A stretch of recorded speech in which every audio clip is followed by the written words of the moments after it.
नमस्कार, मैं जितेंद्र चतुर्वेदी।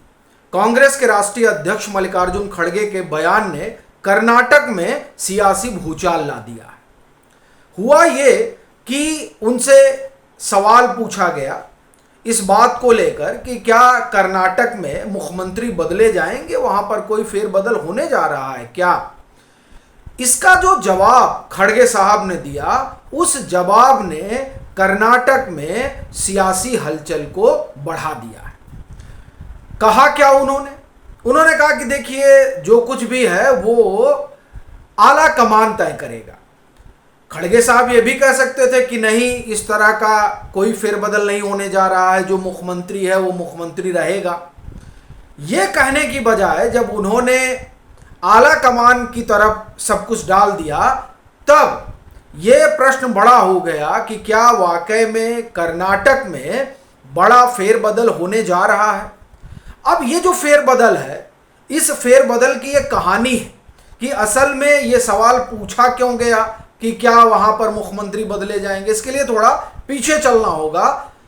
2023 में हुआ क्या था कि जब कर्नाटक का चुनाव हुआ और नतीजे आए, तो नतीजों में कांग्रेस को प्रचंड बहुमत मिली और इसकी आशा कम से कम कांग्रेस को नहीं थी। ये लोग मान रहे थे कि जीत जाएगी कांग्रेस, लेकिन इतना बड़ा मैंडेट मिलेगा ये किसी ने नहीं सोचा था। लेकिन अब मैंडेट मिला। तब डीके शिव कुमार अध्यक्ष, उनकी अध्यक्षता में चुनाव लड़ा गया, तो जाहिर सी बात है कि उनकी अपनी दावेदारी थी। और दूसरी तरफ सिद्धरामैया, जो बड़े कद्दावर नेता, उनका अपना जनाधार। तो आप एक तरह से कहें कि नतीजे आने के कुछ दिनों तक रसाकसी चलती रही कि किसे बनाया जाए मुख्यमंत्री। और उसमें एक बात का डर ये भी था कि साहब, अगर किसी एक को बना दिया गया और दूसरा नाराज हो गया और वो पार्टी तोड़कर चला गया, तो अलग ही मुसीबत खड़ी हो जाएगी। तो इसलिए इस पर खूब मंथन हुआ और ये तय हुआ कि 2.5 साल का जो है वो तय किया जाता है। 2.5 साल सिद्धरामैया साहब रहेंगे और 2.5 साल डीके शिव कुमार रहेंगे। और उसमें यह तय हुआ कि पहला 2.5 साल जो है वो सिद्धरामैया के पास होगा और दूसरा 2.5 साल जो होगा वह डीके शिव कुमार के पास होगा। और ये जो 2.5 साल वाली मियाद है, ये अक्टूबर में पूरी होने जा रही है, इसलिए वहां हलचल बढ़ी हुई है। वैसे तो समय समय पर इस बात की दावेदारी होती रही है कि डीके शिव कुमार को मुख्यमंत्री बनाया जा रहा है, और दूसरी तरफ से सिद्धरामैया साहब का खेमा पोस्चरिंग करता रहा है कि अगर सिद्धरामैया साहब को हिलाया गया तो सही नहीं होगा। यानी वो एक तरह से कहें कि उनका जो समर्थक वर्ग है मंत्रियों में और विधायकों में, वो समय समय पर अपना शक्ति प्रदर्शन करता रहता है। जैसे भी मुझे लग रहा है ये जनवरी की बात रही होगी, 2025 नए साल के अवसर पर उनके जो मंत्री समर्थक हैं, विधायक, वो लोग पूरी बैठक ही बुलाते हैं और फिर उसके बाद में ये सरगर्मी तेज हो जाती है कि क्या सिद्धरामैया साहब ये बता रहे हैं कि अहिंदा का जो समीकरण है वो उन्हीं के साथ है। पर अब बड़ा प्रश्न यह है कि इस तरह की पोस्चरिंग वो करते रहे और इधर डीके शिव कुमार भी जो है वो आला कमान को संदेश देते रहे हैं। जिस आला कमान को तय करना है कि क्या होगा, उसे वो संदेश कैसे देते रहे हैं। अब वो देखिए, जग्गी वासुदेव के कार्यक्रम में चले जाते हैं। जग्गी वासुदेव उन लोगों में हैं जो राहुल गांधी के कटु आलोचक हैं, लेकिन वो उनके साथ जो है मंच साझा करते हैं। और वही नहीं, जब वो मंच साझा कर रहे होते हैं जग्गी वासुदेव के साथ, तो बगल में जो है केंद्रीय गृह मंत्री अमित शाह भी होते हैं। वो महाशिवरात्रि का कार्यक्रम था। तो इस तरीके से वो भी बताते रहते हैं कि साहब जो है, हम हमारे जो मित्र हैं वो चारों तरफ है, यानी वो भी पोस्चरिंग करते हैं। अब बड़ी चीज ये है कि जो खड़गे साहब ने कहा है कि आला कमान तय करेंगे, तो देखिए, ये जो आला कमान के तय करने वाला किस्सा है, इस किस्से में कांग्रेस के लिए बड़ी समस्या भी खड़ी हुई है। इसीलिए जो है कौतूहल बढ़ा हुआ है राजनीतिक हलकों में कि साहब कर्नाटक में होगा क्या। और इसकी वजह इधर 4-5 साल का इतिहास रहा है कांग्रेस का कि आला कमान हस्तक्षेप करता है तो पार्टी भी हार जाती है चुनाव और जो है टूट भी जाती है। जैसे पंजाब लीजिए, पंजाब में आला कमान ने हस्तक्षेप किया, कैप्टन अमरिंदर सिंह को हटाया गया, कहा गया कि उनके खिलाफ बड़ी एंटी इनकम्बेंसी है, इसलिए उनको हटाकर किसी और को मुख्यमंत्री बनाया गया, तो कांग्रेस जो है वो पंजाब चुनाव में बच सकती है।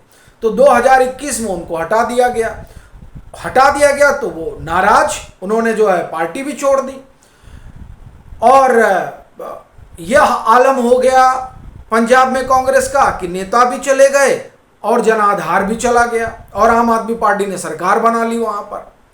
फिर आप चले जाइए मध्य प्रदेश में भी इसी तरह की रसाकसी हुई थी, तो कमलनाथ की सरकार ही चली गई, विधायक तोड़कर जो है ज्योतिरादित्य सिंधिया चले आए भाजपा में और वहां उस समय उन्होंने सरकार बनवा दी भाजपा की। फिर राजस्थान में भी आप देखिए आला कमान का हस्तक्षेप हुआ था, बाकायदे ऑब्जर्वर गए थे, सारी चीजें हुई, लेकिन वहां जो लोग पार्टी तोड़ना चाहते थे वो जादूगर, उनसे बड़े आप ये कहें कि सियासी व्यक्ति निकले, उन्हें जादूगर यूं ही कहा नहीं जाता। सो वहां तो कुछ नहीं हुआ, लेकिन आला कमान ने हस्तक्षेप किया तो वहां भी पार्टी जो है दो फाड़ में साफ साफ दिखाई दे रही थी और उस आप एक तरह से कहें कि जो दो फाड़ हुई उसको वो पाट नहीं पाया और इसका खामियाजा राजस्थान में चुनाव के दरमियान कांग्रेस को भुगतना पड़ा और वहां वो हार गए। अब देखिए कि ये एक इतिहास है कांग्रेस का। छत्तीसगढ़ भी इसमें आप ले लीजिए, छत्तीसगढ़ में भी कहा जाता है कि 2.5 साल का हुआ था भूपेश बघेल के साथ और टीएस देव सिंह, इन दोनों लोगों को 2.5 साल का हुआ था, लेकिन वो 2.5 साल का टेन्योर पूरा आप एक तरह से कहें कि फिर टीएस देव सिंह को नहीं मिला, तो कहा जाता है कि छत्तीसगढ़ में उन्होंने खेल कर दिया और फिर जिस भूपेश बघेल सरकार को कहा जा रहा था कि वापस आ रही है, वो भूपेश बघेल की सरकार चली गई।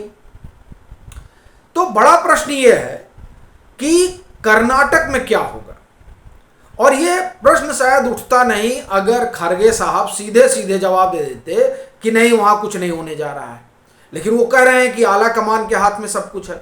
और इसी बीच खबर ये भी आई कि रणदीप सुरजेवाला जाएंगे, वो कर्नाटक के प्रभारी हैं, अब वो जाएंगे और विधायकों से 1-to-1 बात करेंगे। एक चीज आपको बताऊं कि ये जब मुख्यमंत्री का चुनाव हो रहा था 2023 में नतीजे आने के बाद, तो कहा जाता है कि विधायकों से पूछा गया, और जब विधायकों से पूछा गया तो सिद्धरमैया के साथ ज्यादा विधायक थे बनस्पत डीके शिवकुमार के। तो इसीलिए क्या हुआ कि पहले सिद्धरमैया के को बना दिया गया। अब फिर जो है वही कवायद शुरू हुई है। अगर फिर 2023 वाला मामला हुआ, चूंकि जो लोग कांग्रेस को देख रहे हैं, समझ रहे हैं, उन लोगों ने ये बात बताई थी कि भाई देखिए राहुल गांधी ने सीधा ये कहा था कि जिनके साथ विधायक होंगे वो मुख्यमंत्री बनेगा। यही बात उन्होंने राजस्थान में भी कही थी और यही बात उन्होंने कर्नाटक में भी कही। लेकिन फिर ये भी बात आई कि साहब 2.5 साल का जो है वादा हुआ है, तो अब 2.5 साल को जो वादा हुआ उस वादे के तहत डीके शिवकुमार जो है उनका नंबर आता है और इधर रणदीप सुरजेवाला जाएंगे, वो पूछेंगे।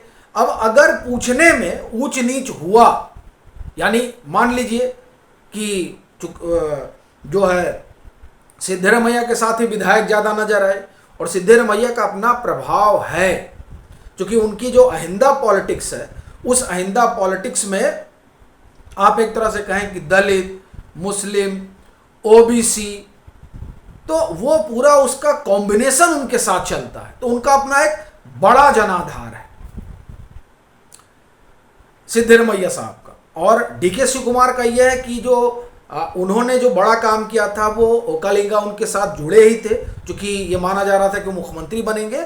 लिंगायत भी जाकर जुड़े थे, क्योंकि वहां जो अपना मठों का अपना हस्तक्षेप है उसके जरिए उन्होंने साधा था, जिसकी वजह से प्रचंड बहुमत कांग्रेस को आई थी।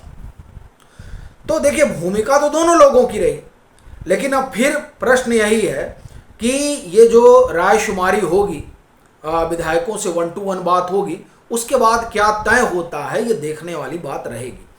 और फिर ये भी कि वहाँ तो जैसे गए, ये तय किए ऑब्जर्वर वगैरह जाएंगे, वो वहाँ से विधायकों से पूछेंगे, वो आकर आला कमान को बताएंगे और फिर आला कमान जो है एक लाइन का आदेश देते हैं।